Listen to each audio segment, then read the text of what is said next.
마가복음 11장. 예루살렘에 입성하시다.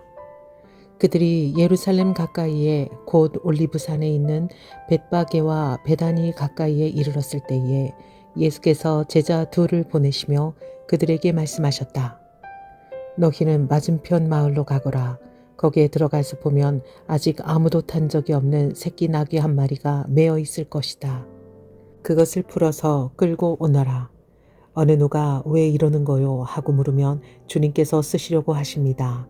쓰시고 나면 지체 없이 이리로 돌려보내실 것입니다. 하고 말하여라. 그들은 가서 새끼 나귀가 바깥 길 쪽으로 나 있는 문에 매여 있는 것을 보고 그것을 풀었다. 거기에 서 있는 사람들 가운데 몇 사람이 그들에게 물었다. 새끼 나귀를 풀다니 무슨 짓이오? 제자들은 예수께서 일러주신 대로 그들에게 말하였다. 그러자 그들은 가만히 있었다. 제자들이 그 새끼 나귀를 예수께로 끌고 와서 자기들의 겉옷을 그 등에 걸쳐 놓으니 예수께서 그 위에 올라타셨다. 많은 사람이 자기들의 겉옷을 길에다 폈으며 다른 사람들은 들에서 잎 많은 생나무 가지들을 꺾어다가 길에다 깔았다. 그리고 앞에 서서 가는 사람들과 뒤따르는 사람들이 외쳤다. 호산나 복되시도다. 주님의 이름으로 오시는 분 복되다. 다가오는 우리 조상 다윗의 나라여 더없이 높은 곳에서 호산나. 예수께서 예루살렘에 이르러 성전에 들어가셨다. 그는 거기서 모든 것을 둘러보신 뒤에 날이 이미 저물었으므로 12제자와 함께 베다니로 나가셨다. 무화과 나무를 저주하시다. 이튿날 그들이 베다니를 떠나갈 때에 예수께서는 시장하셨다. 멀리서 잎이 무성한 무화과 나무를 보시고 혹시 그 나무에 열매가 있을까 하여 가까이 가서 보셨는데 잎사귀 밖에는 아무것도 없었다. 무화과의 철이 아니었기 때문이다. 예수께서 그 나무에게 말씀하셨다. 이제부터 영원히 내게서 열매를 따먹을 사람이 없을 것이다. 제자들이 예수께서 말씀하시는 것을 들었다. 성전을 깨끗하게 하시다. 그리고 그들은 예루살렘에 들어갔다. 예수께서 성전에 들어가셔서 성전뜰에서 팔고 사고 하는 사람들을 내쫓으시면서 돈을 바꾸어 주는 사람들의 상과 비둘기를 파는 사람들의 의자를 둘러 엎으시고 성전뜰을 가로질러 물건을 나르는 것을 금하셨다. 예수께서는 가르치시면서 그들에게 말씀하셨다. 기록된 바 내 집은 만민이 기도하는 집이라고 불릴 것이다 하지 않았느냐. 그런데 너희는 그곳을 강도들의 소굴로 만들어버렸다. 대제사장들과 율법학자들이 이 말씀을 듣고서는 어떻게 예수를 없애버릴까 하고 방도를 찾고 있었다. 그들은 예수를 두려워하고 있었던 것이다. 무리가 다 예수의 가르침에 놀라고 있었기 때문이다. 저녁 때가 되면 예수와 제자들은 의례 성 밖으로 나갔다. 무화과 나무가 마르다. 이른 새벽에 그들이 지나가다가 그 무화과 나무가 뿌리채 말라버린 것을 보았다. 그래서 베드로가 전날 일이 생각나서 예수께 말하였다. 랍비님, 저것 좀 보십시오. 선생님이 저주하신 저 무화과 나무가 말라버렸습니다. 예수께서는 그들에게 말씀하셨다. 하나님을 믿어라. 내가 진정으로 너희에게 말한다. 누구든지 이 산더러 번쩍 들려서 바다에 빠져라 하고 말하면 마음에 의심하지 않고 말한 대로 될 것을 믿으면 그대로 이루어질 것이다. 그러므로 나는 너희에게 말한다. 너희가 기도하면서 구하는 것은 무엇이든지 이미 그것을 받은 줄로 믿어라. 그리하면 너희에게 그대로 이루어질 것이다. 너희가 서서 기도할 때에 어떤 사람과 서로 등진 일이 있으면 용서하여라. 그래야 하늘에 계신 너희 아버지께서도 너희의 잘못을 용서해 주실 것이다. 예수의 권한을 두고 논란하다. 그들은 다시 예루살렘에 들어갔다. 예수께서 성전뜰에서 거닐고 계실 때에 대제사장들과 율법학자들과 장로들이 예수께로 와서 물었다. 당신은 무슨 권한으로 이런 일을 합니까? 누가 당신에게 이런 일을 할 수 있는 권한을 주었습니까? 예수께서 그들에게 말씀하셨다. 나도 너희에게 한 가지를 물어보겠으니 나에게 대답해 보아라. 그러면 내가 무슨 권한으로 이런 일을 하는지를 너희에게 말하겠다. 요한의 세례가 하늘에서 온 것이냐 사람에게서 온 것이냐 내게 대답해 보아라. 그들은 자기들끼리 의논하며 말하였다. 하늘에서 왔다고 말하면 어찌하여 그를 믿지 않았느냐고 할 것이다. 그렇다고 해서 사람에게서 왔다고 대답할 수도 없지 않은가. 그들은 무리를 무서워하고 있었다. 무리가 모두 요한을 참 예언자로 알고 있었기 때문이었다. 그래서 그들이 예수께 대답하였다. 모르겠습니다. 예수께서 그들에게 말씀하셨다. 나도 내가 무슨 권한으로 이런 일을 하는지를 너희에게 말하지 않겠다. 마가복음 12장 포도원 소작인의 비유. 예수께서 그들에게 비유로 말씀하기 시작하셨다. 어떤 사람이 포도원을 일구어서 울타리를 치고 포도즙을 짜는 확을 파고 망대를 세웠다. 그리고 그것을 농부들에게 쇠로 주고 멀리 떠났다. 때가 되어서 주인은 농부들에게서 포도원 소출의 얼마를 받으려고 한 종을 농부들에게 보냈다. 그런데 그들은 그 종을 잡아서 때리고 빈손으로 돌려보냈다. 주인이 다시 다른 종을 농부들에게 보냈다. 그랬더니 그들은 그 종의 머리를 때리고 그를 능욕하였다. 주인이 또 다른 종을 농부들에게 보냈더니 그들은 그 종을 죽였다. 그래서 또 다른 종을 많이 보냈는데 덜어는 때리고 덜어는 죽였다. 이제 그 주인에게는 단 한 사람, 곧 사랑하는 아들이 남아 있었다. 마지막으로 그 아들을 그들에게 보내며 말하기를 그들이 내 아들이야 존중하겠지 하였다. 그러나 그 농부들은 서로 말하였다. 이 사람은 상속자다. 그를 죽여버리자. 그러면 유산은 우리의 차지가 될 것이다. 그러면서 그들은 그를 잡아서 죽이고 포도원 바깥에다가 내던졌다. 그러니 포도원 주인이 어떻게 하겠느냐. 그는 와서 농부들을 죽이고 포도원을 다른 사람들에게 줄 것이다. 너희는 성경에서 이런 말씀도 읽어보지 못하였느냐. 집을 짓는 사람이 버린 돌이 집 모퉁이의 머릿돌이 되었다. 이것은 주님께서 하신 일이요 우리 눈에는 놀랍게 보인다. 그들은 이 비유가 자기들을 겨냥하여 하신 말씀인 줄 알아차리고 예수를 잡으려고 하였다.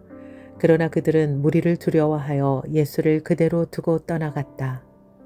황제에게 바치는 세금. 그들은 말로 예수를 책잡으려고 바리새파 사람들과 헤롯 당원 가운데서 몇 사람을 예수께로 보냈다. 그들이 와서 예수께 말하였다. 선생님, 우리는 선생님이 진실한 분이시고 아무에게도 매이지 않는 분이심을 압니다. 선생님은 사람의 겉모습으로 판단하지 않으시고 하나님의 길을 참되게 가르치십니다. 그런데 황제에게 세금을 바치는 것이 옳습니까? 옳지 않습니까? 바쳐야 합니까? 바치지 말아야 합니까? 예수께서 그들의 속임수를 아시고 그들에게 말씀하셨다. 어찌하여 나를 시험하느냐? 데나리온 한 잎을 가져다가 나에게 보여보아라. 그들이 그것을 가져오니 예수께서 그들에게 물으셨다.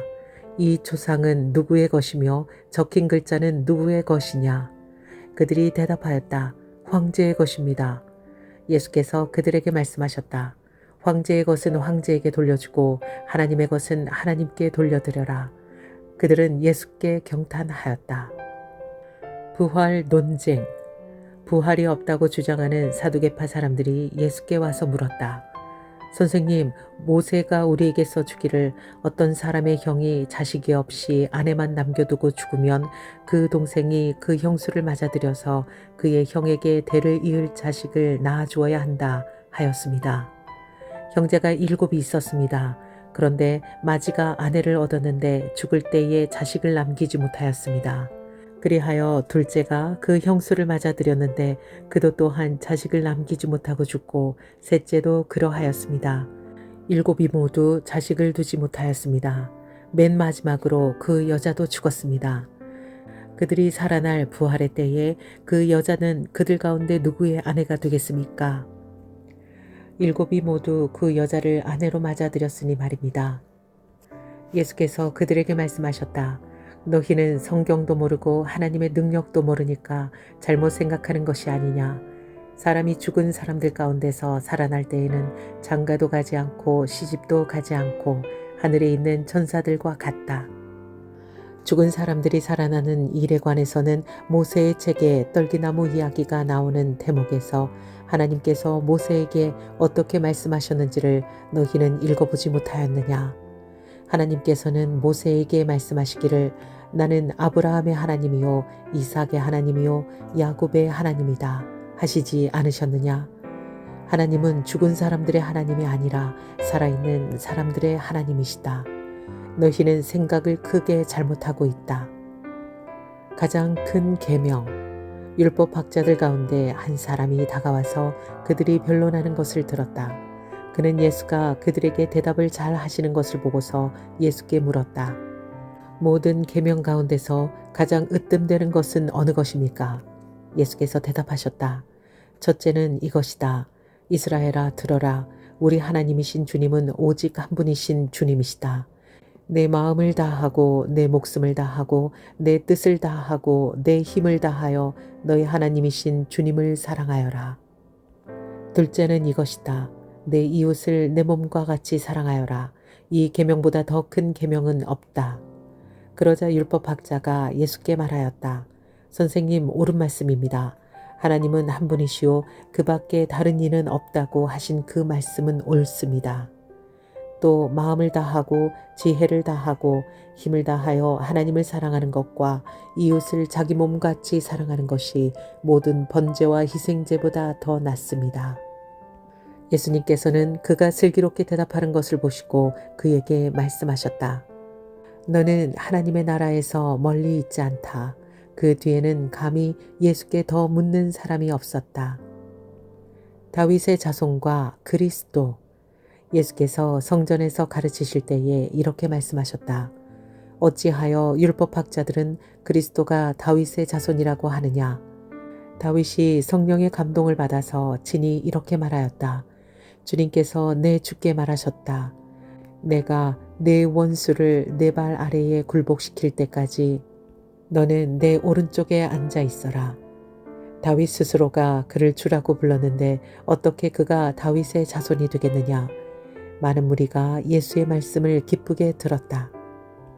율법학자들을 책망하시다.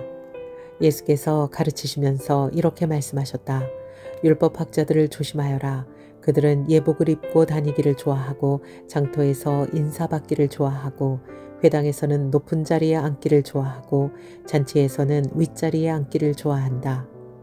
그들은 과부들의 가산을 삼키고 남에게 보이려고 길게 기도한다. 이런 사람들이야말로 더 엄한 심판을 받을 것이다. 과부의 헌금. 예수께서 헌금함 맞은쪽에 앉아서 무리가 어떻게 헌금함에 돈을 넣는가를 보고 계셨다. 많이 넣는 부자가 여럿 있었다.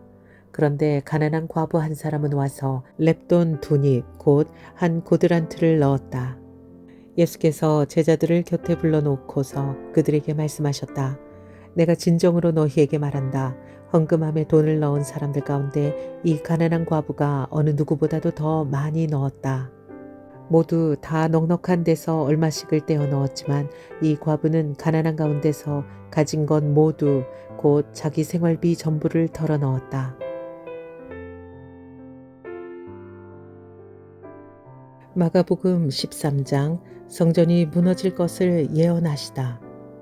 예수께서 성전을 떠나가실 때에 제자들 가운데서 한 사람이 예수께 말하였다. 선생님 보십시오. 얼마나 굉장한 돌입니까? 얼마나 굉장한 건물들입니까? 예수께서 그에게 말씀하셨다. 너는 이 큰 건물들을 보고 있느냐? 여기에 돌 하나도 돌 위에 남지 않고 다 무너질 것이다. 재난의 징조. 예수께서 올리브산에서 성전을 마주보고 앉아 계실 때에 베드로와 야고보와 요한과 안드레가 따로 예수께 물었다. 우리에게 말씀해 주십시오.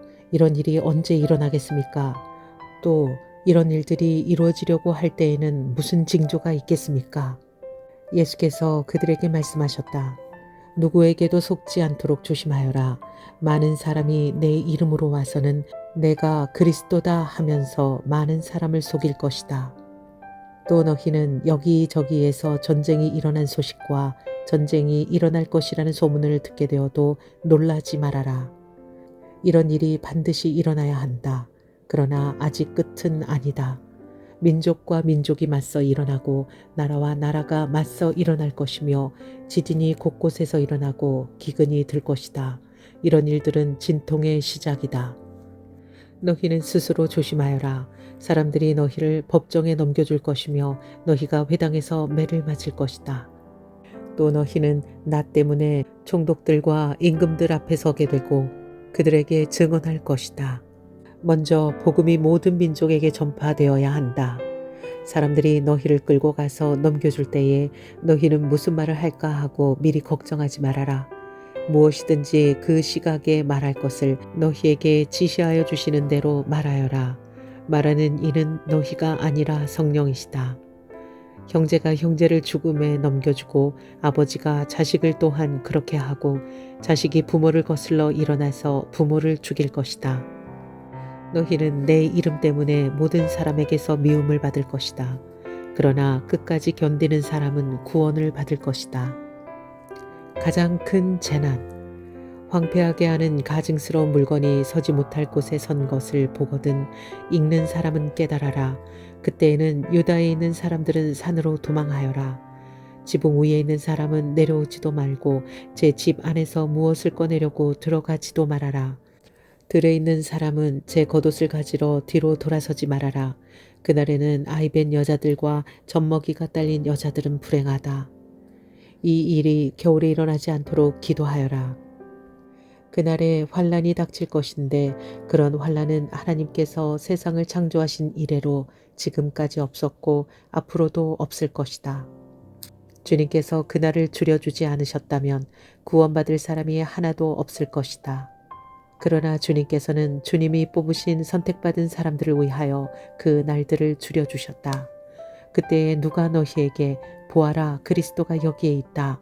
보아라 그리스도가 저기에 있다. 하더라도 믿지 말아라. 거짓 그리스도들과 거짓 예언자들이 일어나 표징들과 기적들을 행하여 보여서 할 수만 있으면 선택받은 사람들을 홀리려 할 것이다. 그러므로 너희는 조심하여라. 내가 이 모든 일을 너희에게 미리 말하여 둔다. 인자가 오심. 그러나 그 환란이 지난 뒤에 그날에는 해가 어두워지고 달이 빛을 내지 않고 별들이 하늘에서 떨어지고 하늘의 세력들이 흔들릴 것이다. 그때에 사람들이 인자가 큰 권능과 영광에 쌓여 구름을 타고 오는 것을 볼 것이다. 그때에 그는 천사들을 보내어 땅 끝에서 하늘 끝까지 사방에서 선택된 사람들을 모을 것이다. 무화과 나무에서 배울 교훈. 무화과 나무에서 비유를 배워라. 그 가지가 연해지고 잎이 돋으면 너희는 여름이 가까운 줄을 안다. 이와 같이 너희도 이런 일들이 일어나는 것을 보거든 인자가 문 앞에 가까이 온 줄을 알아라. 내가 진정으로 너희에게 말한다. 이 세대가 끝나기 전에 이 모든 일이 다 일어날 것이다.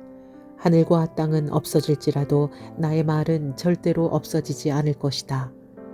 그날과 그때. 그러나 그날과 그때는 아무도 모른다. 하늘의 천사들도 모르고 아들도 모르고 오직 아버지만 아신다. 조심하고 깨어 있어라. 그 때가 언제인지를 너희가 모르기 때문이다. 사정은 여행하는 어떤 사람의 경우와 같은데 그가 집을 떠날 때 자기 종들에게 권한을 주어서 각 사람에게 할 일을 맡기고 문지기에게는 깨어 있으라고 명령한다. 그러므로 깨어 있어라. 집주인이 언제 올는지 저녁녘일지 한밤중일지 닭이 울 무렵일지 이른 아침녘일지 너희가 알지 못하기 때문이다. 주인이 갑자기 와서 너희가 잠자고 있는 것을 보게 되는 일이 없도록 하여라. 내가 너희에게 하는 말은 모든 사람에게 하는 말이다. 깨어 있어라.